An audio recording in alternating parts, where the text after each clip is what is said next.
I mean, his name is Luka Magic for a reason, and you see that. You see his play on the game. He's a very transcendent player. Do you realize this, Malika? I played with 15 Hall of Famers. None of them cheated the game where they didn't give forth the effort on both ends of the floor. Again, Luka, this is why Nico and the Dallas Mavericks stopped believing in you. Good. What stood out to you the most about Luka's performance?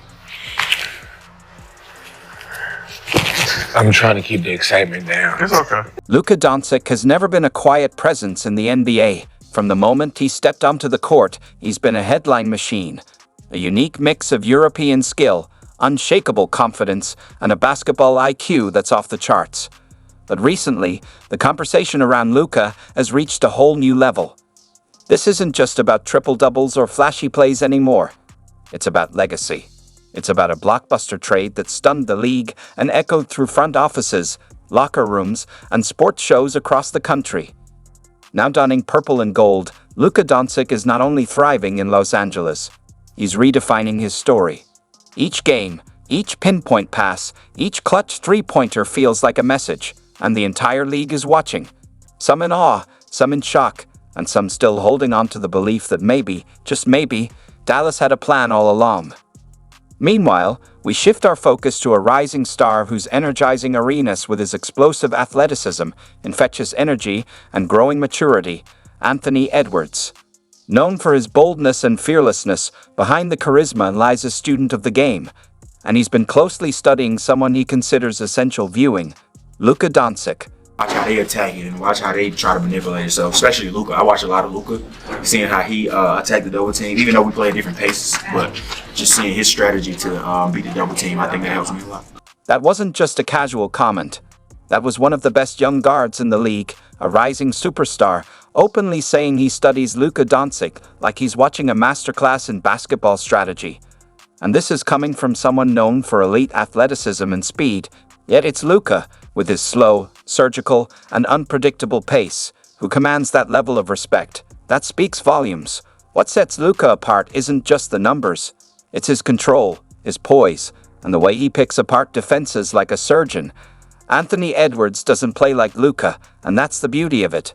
Luka's timing, IQ, and ability to manipulate defenders has become a template for players who want to grow as thinkers, not just athletes. And Edwards isn't alone. All across the league, more young players are recognizing Luka's brilliance, his reads, his patience, his skill at turning traps into opportunities.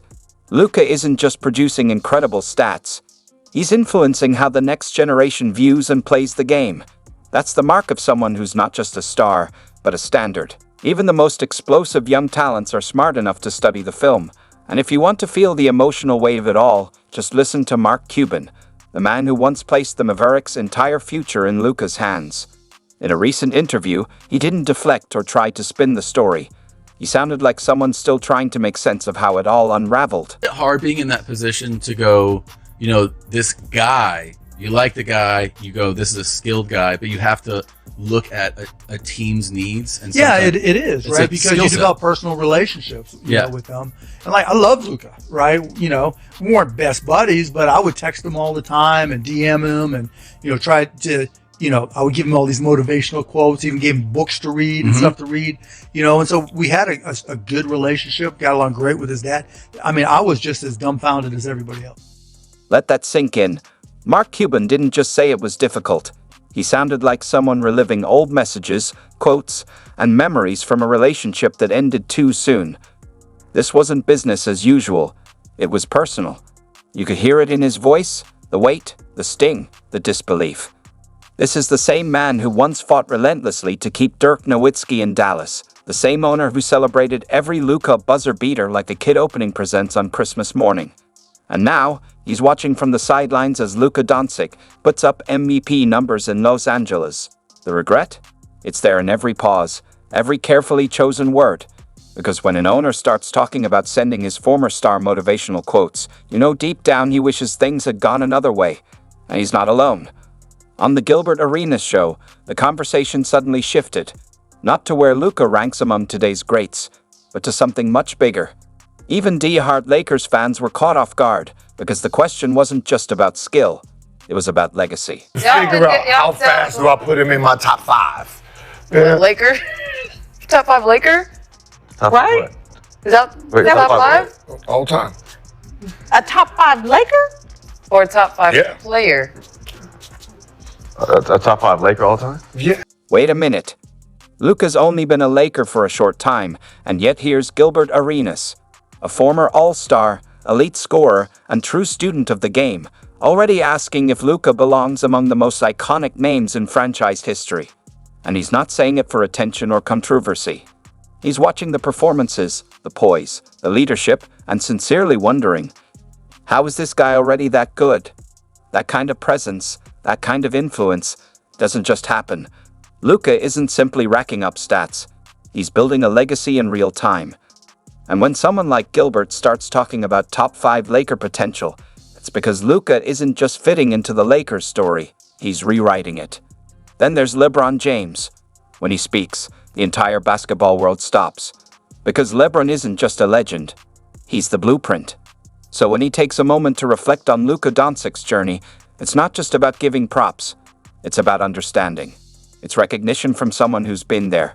Someone who knows exactly what it takes to carry that kind of weight and still rise above it. His name is Luka Magic for a reason, and you see that. You see his play on the game.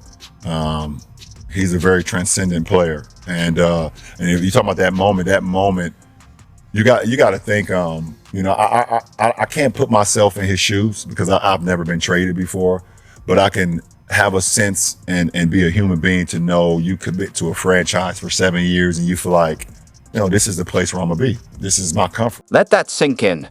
LeBron James, a man who's faced relentless pressure, made headline-making decisions, and carried the weight of entire franchises, said he can't even imagine going through what Luka just experienced. That says it all, because if someone like LeBron, who's seen it all, acknowledges the emotional toll of being traded from the team you helped build, the team you poured your heart into, then you know it cuts deeper than basketball. This was about identity, trust, and the pain of being blindsided by a move that shook the very ground beneath him. And yet, Luka's response? Pure greatness. He didn't fold. He rose. With calm leadership, next-level performances, and a quiet confidence that's turned heads across the league. That's what separates him. That's why he's special. When the king nods in your direction, it's more than respect. It's a sign you're building a legacy of your own. And then there's Jim Rome, never one to hold back, who delivered a blunt, unapologetic take. This might go down as one of the most puzzling, head-scratching trades in NBA history. Number one, you don't trade Hall of Famers. And number two, you don't trade Hall of Famers in their prime who are only going to get better. And you certainly don't trade them and say, well, we did it for the now, only to have the guy that you traded him for not play a single half before. Luka, which is a generational talent, a guy that he's put up crazy numbers in his first 5.5 years of his career. First All-NBA teams. Yeah. Took the team to the finals with Kyrie and the rest of the guys last year, and then boom. Magni, IWW, where do you rank Luka as a 1v1 player in the league? Luka's one of the best. One of the best of all time. One of the best of all time. Pointed out that, the Spurs weren't seemingly aware that this was a night Luka wasn't shooting well, or they are aware, but that's just the power of a player like Luka. This happens with LeBron. We covered Kobe for 10 years. There would be games, or hell, even times post-Achilles with Kobe, where Kobe was, at that point, a shell of himself physically.